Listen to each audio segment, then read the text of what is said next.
सम्माननीय बंधुओं, आज 26 नवंबर है, मतलब भारत का संविधान दिवस। इस दिन भारत की संविधान सभा ने भारत के संविधान को अंगीकृत किया था भारत की जनता की तरफ से। आज के दिन देश में संविधान के ऊपर समीक्षा हो रही है, यानी चर्चा हो रही है कि संविधान हमारा कैसा है। मेरी पहले से ही यह राय है स्पष्ट तौर पर कि हमारे देश का संविधान जो है वह घटिया तरीके का है, निम्न स्तर का है। मेरी बात को सुन कर के कुछ अम्बेडकरवादी या जो इस देश के धूर्त हैं वे ये कहेंगे कि ये जो है संविधान का विरोध कर रहे हैं और अम्बेडकर का विरोध कर रहे हैं। मैं अम्बेडकर का विरोध नहीं कर रहा हूँ, न संविधान का विरोध कर रहा हूँ। मैं चाहता हूँ कि भारत का संविधान अच्छा बने। अम्बेडकर ने संविधान को जब संविधान सभा में प्रस्तुत किया था तब कहा था कि मैंने इस संविधान को अपने शब्द दिए हैं, विचार नहीं दिए हैं। मुझको जैसा कहा गया वैसा मैंने लिखा। अब बात यह है कि कहा किसने, तो आप सब लोगों को विदित होगा कि भारत को जो सत्ता हस्तांतरण हुआ, भारत में भारतीय लोगों को जो शासन मिला वह शर्तों के साथ मिला था। भारत स्वतंत्रता अधिनियम जिसको कहा जाता है वह वास्तव में स्वतंत्रता अधिनियम नहीं है, वह उपनिवेश अधिनियम है। भारत किन शर्तों के साथ आज़ाद होगा, कैसा संविधान बनाएगा, कैसी सरकार बनेगी, प्रशासन कैसा रहेगा, जनता के साथ कैसा व्यवहार किया जाएगा, यह सब अंग्रेज़ों ने, ब्रिटिश सरकार ने निश्चित किया था और उन्हीं शर्तों के आधार पर हमारा संविधान बना। उससे अतिरिक्त यदि किसी की चली तो नेहरू की चली, कांग्रेसियों की चली। दिल्ली में एक मीटिंग हुई, उसमें चर्चा हुई तो एक जो वकील साहब थे वहाँ पर उन्होंने कहा कि जो ड्राफ्टिंग कमेटी थी जिसके अध्यक्ष थे अम्बेडकर जी, वह ड्राफ्टिंग कमेटी जो पूरे दिन लिखती थी उसे शाम को नेहरू जी जाते थे और कटवा देते थे और जो उनके मन में होता था उसे लिखवा देते थे। संविधान जिस कमेटी ने लिखा उसके 7 मेंबर थे। एक मेंबर ने इस्तीफा दे दिया तो दूसरा उसमें नियुक्त किया गया और एक मेंबर की मृत्यु हो गई तो उनके स्थान पर दूसरा व्यक्ति नियुक्त किया गया। तो इस प्रकार संविधान को लिखने में 9 लोगों ने काम किया और अम्बेडकर उसके अध्यक्ष थे। डॉक्टर राजेंद्र प्रसाद संविधान सभा के अध्यक्ष थे, नेहरू प्रधानमंत्री थे और अम्बेडकर उस समय कानून मंत्री थे। तो अम्बेडकर की वही स्थिति थी जो आज कानून मंत्री की होती है और नेहरू की वही स्थिति थी जो आज प्रधानमंत्री की होती है। बाकी जो संविधान था वह कांग्रेसियों ने पास किया क्योंकि कांग्रेसियों का सदन में बहुमत था और उन्होंने वही सब किया जो उनके हित में था या अंग्रेज़ों की जो शर्तें थीं उसके अनुसार था। 370 धारा कश्मीर को विशेष अधिकार देने की बात अम्बेडकर जी से नेहरू ने कही तो अम्बेडकर ने साफ मना कर दिया था कि मैं यह गद्दारी, देशद्रोह अपने हाथ से नहीं करूँगा। तो नेहरू ने दूसरे व्यक्तियों से इसको लिखवाया।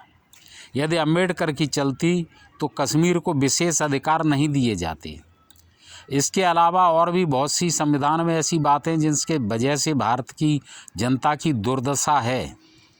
भारत में लोकतंत्र नहीं है, यहाँ परिवर्तित सामंतशाही है। यहाँ पर जो है दिखावे के लिए लोकतंत्र है। 5 वर्ष बाद जनता वोट दे आए या नहीं दे आए उसका कोई महत्व नहीं है। बाकी और किसी मामले में जनता की कोई ना राय ली जाती है, न पूछा जाता है, न उसकी भावनाओं का, ना उसके हितों का ध्यान रखा जाता है।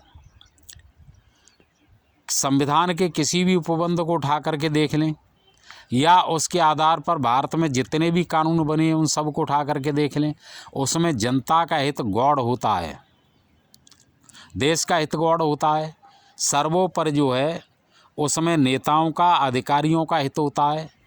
उन कानूनों में 10, 5, 15 क्लॉज ऐसे डाले जाते हैं कि जिससे जनता परेशान हो और रिश्वत दे और ताकत पूरी अधिकारियों के हाथ में, सरकार के हाथ में रहे, जनता के हाथ में कोई ताकत न हो। क्रमशः इस पर विचार किया जाए, राष्ट्रपति से ही किया जाए। तो राष्ट्रपति को आप देखिए कि राष्ट्रपति का चुनाव के लिए भारत का कोई भी नागरिक खड़ा हो सकता है, लेकिन वोट नहीं दे सकता है। वोट केवल एमएलए और एमपी देंगे, और वो अपना वोट नहीं देंगे, जनता का वोट देंगे। जनता के वोट के बदले में एमएलए एमपी वोट देंगे, और एक बार नहीं 3 बार। एक बार लोकसभा के जो मेंबर होते हैं, सदस्य होते हैं, वो वोट देती हैं जनता का। एक बार जो राज्यसभा के मेंबर होते हैं वो देते हैं, और फिर विधानसभाओं के जो मेंबर होते हैं वो वोट देती हैं। इसलिए राज्यसभा के मेंबरों के वोट का मूल्य सबसे ज़्यादा होता है। फिर उसके बाद लोकसभा के मेंबरों के वोट का मूल्य होता है जो राज्यसभा के मेंबरों से कम होता है, और सबसे कम वोट के मूल्य जो है विधानसभाओं के मेंबरों का होता है, और उसमें भी उन मेंबरों का कम होता है कि जिस राज्य में जनता कम है। तो मेरा कहना यहाँ पर यह है कि जब वोट नहीं दे सकता है आम आदमी, तो आम आदमी राष्ट्रपति के चुनाव में क्यों खड़ा हो सकता है? या तो उस पर रोक लगाओ, या फिर जो है आम आदमी को ही वोट देने का अधिकार दो। हम चाहते हैं कि भारत में अध्यक्षीय प्रणाली हो। यह संसदीय प्रणाली भ्रष्टाचार की जनक है, यहीं से सब भ्रष्टाचार होते हैं। यह सदन जो है भारत का, वह जनता का है न देश का है। यह षड्यंत्रकारियों का है, यहाँ के अपराधियों का है, माफियाओं का है, गुंडों का है। यहाँ पर जो है जनता के हित में नियम कानून नहीं बनाए जाते हैं, जनता के विरोध में नियम कानून बनाए जाते हैं। तो इसका जब अध्यक्षीकरण हो जाएगा, यानी संसदीय लोकतंत्र के स्थान पर अध्यक्षीय लोकतंत्र आ जाए, जिसमें राष्ट्रपति का और राज्यपालों का जनता सीधा चुनाव करे, तो सदन के पास केवल कानून बनाने का, बजट पास करने का, ठीक है, काम रह जाएगा। सरकार बनाने और गिराने का काम नहीं रह जाएगा। अभी क्या है कि कई दलों को मिलाकर के सरकार बनती है, या एक ही दल में जो प्रभावशाली नेता होते हैं वो अपनी मनमानी करते हैं, और प्रधानमंत्री, मुख्यमंत्री को उन्हें झेलना उनकी मजबूरी हो जाती है, अन्यथा वो समर्थन वापस कर देंगे तो सरकार गिर जाएगी।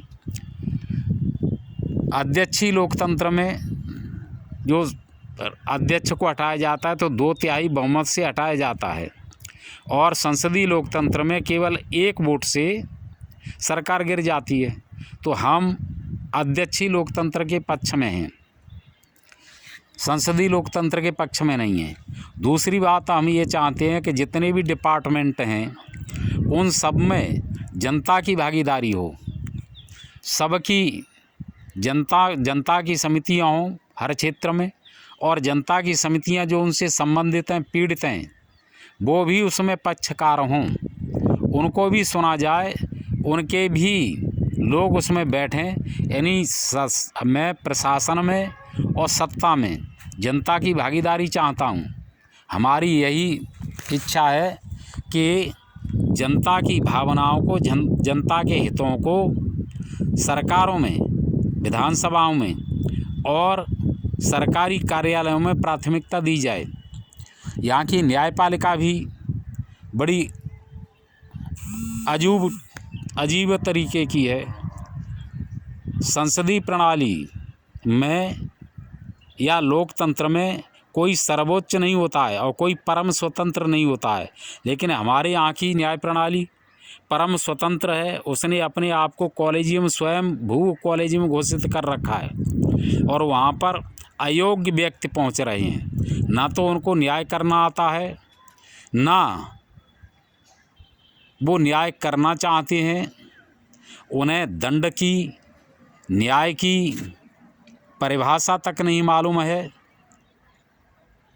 कानून का शासन, कानून की प्रतिष्ठा, संविधान का पालन करवाना, यह न्यायपालिका का काम है। लेकिन न्यायपालिका इस काम में पूरी तरीके से असफल है।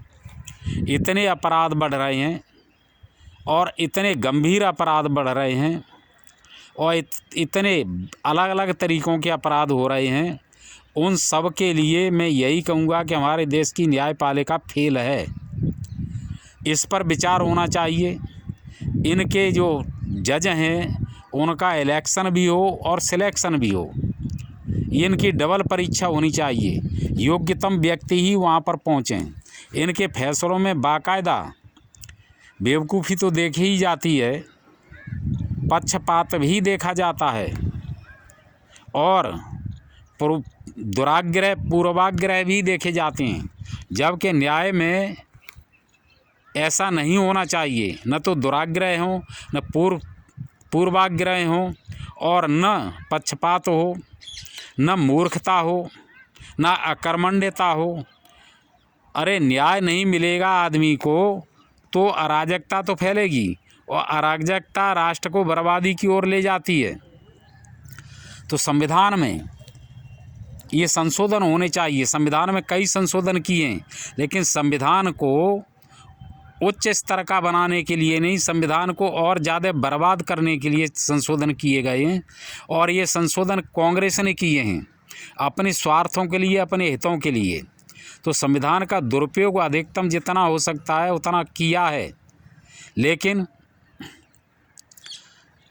अब एक बात मैं बताऊं कि भारत का जो प्रधानमंत्री है उस पर विशेष अधिकार है कि वह तानाशाहों जैसे निर्णय ले सकता है। और इसका दुरुपयोग नेहरू ने, इंदिरा ने, देसाई ने, हर प्रधानमंत्री ने किया है और नरेंद्र मोदी ने भी किया है।